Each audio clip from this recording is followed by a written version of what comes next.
கிறிஸ்துவில் அன்புக்குரியவர்களே, வணக்க மாதத்தின் 2ஆம் நாள். அன்னை மரியாள் கன்னித்தாய். மே மாதம் என்றாலே நினைவுக்கு வருவது கோடை விடுமுறையும் மாம்பழமும் மட்டுமல்ல, நம் உள்ளங்களை குளிரூட்டும் அன்னை மரியாளின் வணக்க மாதம்தான். இந்த மரியாளின் இந்த அருளறிந்த மாதத்தில் 2ஆம் நாளில் அன்னை மரியாளின் கன்னிமையும் அவரது உயரிய பண்புகளை பற்றி தியான சிந்தனையாக நாம் இன்று சற்று தியானிப்போம். இது மரியாளின் மாதம். மே மாதம் ஏன் மரியாளுக்கு அர்ப்பணிக்கப்படுகின்றது? குளிர்காலம் முடிந்து வசந்த காலம் மலரும் காலம் இது. இயற்கையின் மலர்கள் பூத்து குலுங்குவது போல நம் ஆன்மீக வாழ்வில் இறைவன் அருள் மலர்கள் அன்னை மரியாளின் வழியாக பூக்க வேண்டும் என்பதே இந்த வணக்க மாதத்தினுடைய நோக்கம். சில நினைக்கலாம், ஏற்கனவே ஊர்ல வெயில் மண்டைய பிளக்குது, இதுல தியானமா என்று. ஆனால் கவலைப்படாதீர்கள். இந்த தியானம் ஒரு ஏர் கண்டிஷன் செய்யப்பட்ட அறைக்கு நுழைவது போன்றது. ஏனெனில் அன்னை மரியாளின் நிழல் எப்போதும் குளிர்ச்சியானது, எப்போதும் அருள் நிறைந்தது.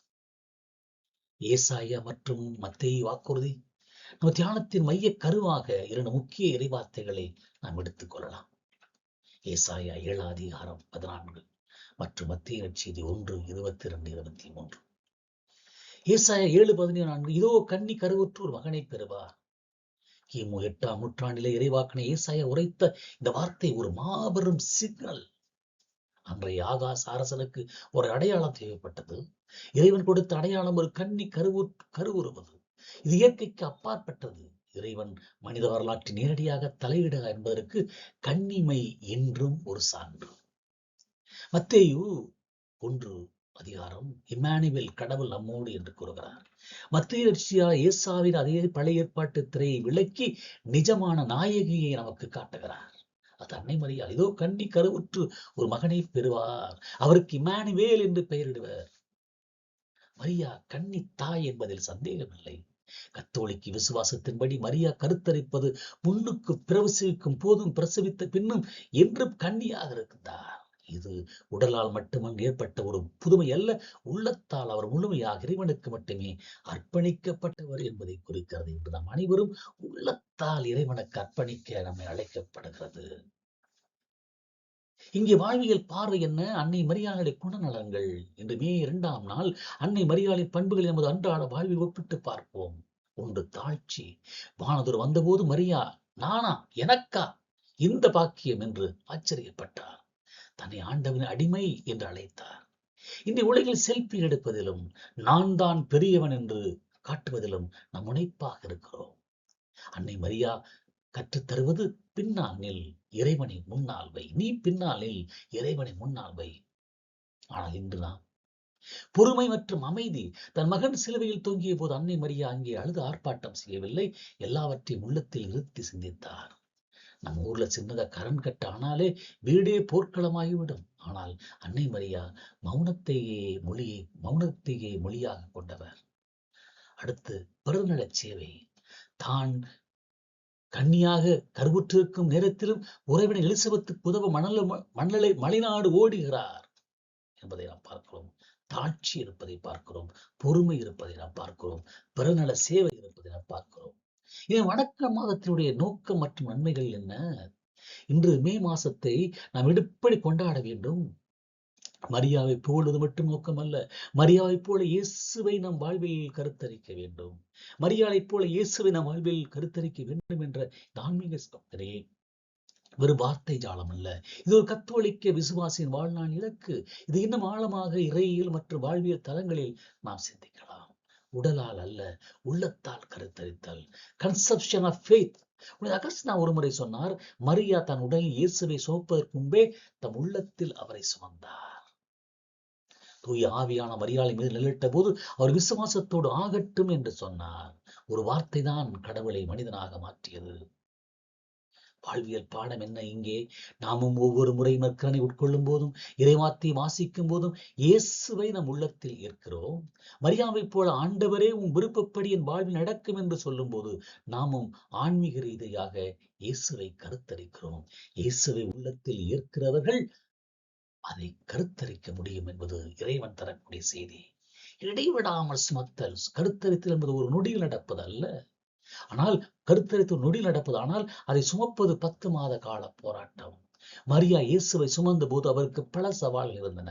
ஊர் பேச்சு, எகிப்துக்கு ஓடிப்போனது, வறுமை எனும் பல சோதனைகள். ஆனாலும் அவர் அந்த சுமையை ஒரு சுகமாக மாற்றினார். எத்தனையோ சுமைகள். நம்மில் பலர் ஞாயிற்றுக்கிழமை திருப்பலியில் 1 மணி நேரம் இயேசுவை சுமக்கிறோம்.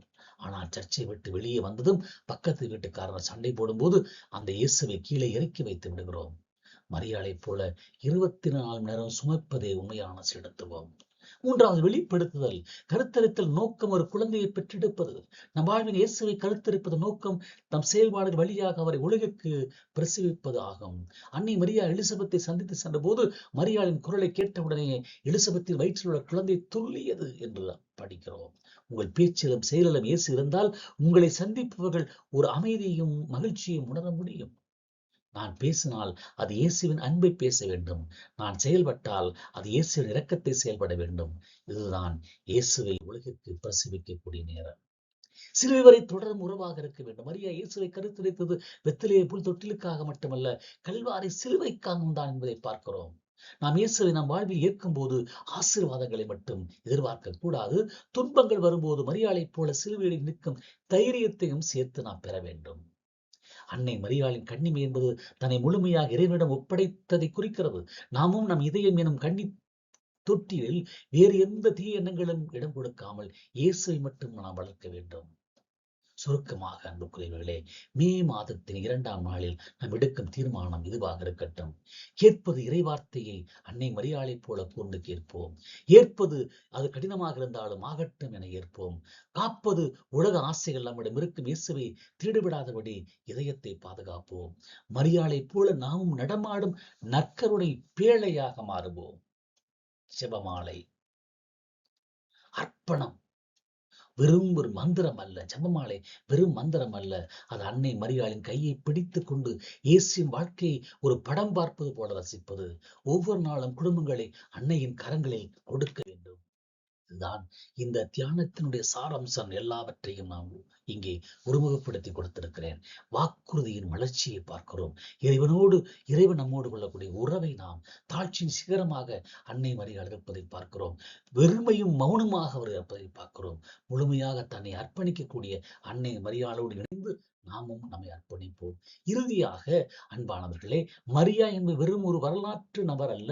அவர் நம் திருச்சபையின் மாதிரி. அவர் ஒரு மூடிய தோட்டம். ஆனால் அந்த தோட்டத்தின் வாசனை உலகம் முழுவதையும் நிரப்புகிறது.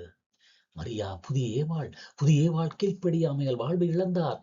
மரியாள் கீழ்ப்படிதலால் மீட்பரை நமக்கு தந்தார். இந்த தியானத்தின் இறுதியிலே வீட்டுக்கு எடுத்துச் செல்ல வேண்டியது ஒன்றே ஒன்றுதான். அன்னை மரியா ஒருபோதும் இயேசுவுக்கு போட்டியாளர் அல்ல. அவர் ஒரு கண்ணாடி போன்றவர். கண்ணாடி மீது ஒளிபட்டால் அது ஒளியை பிரதிபலிக்கவே தவிர ஒளியை மறைக்காது. மரியாளின் வழியாக இயேசுவின் ஒளியை நாம் பெறுவோம். இந்த மே மாதத்தில் அன்னை மரியாளின் கன்னிமை என்னும் தூய்மையையும் அவர் தாழ்ச்சி என்னும் அழகையும் நாம் வாழ்வில் அணிந்து கொள்வோம். மரியா ஒரு கண்ணாடி போன்றவர். அவரை புகழும் போது அந்த புகழ் உண்மையில் அவருக்கு பின்னால் இருக்கும் சூரியனாய் இயேசுவையே சென்றடைகிறது.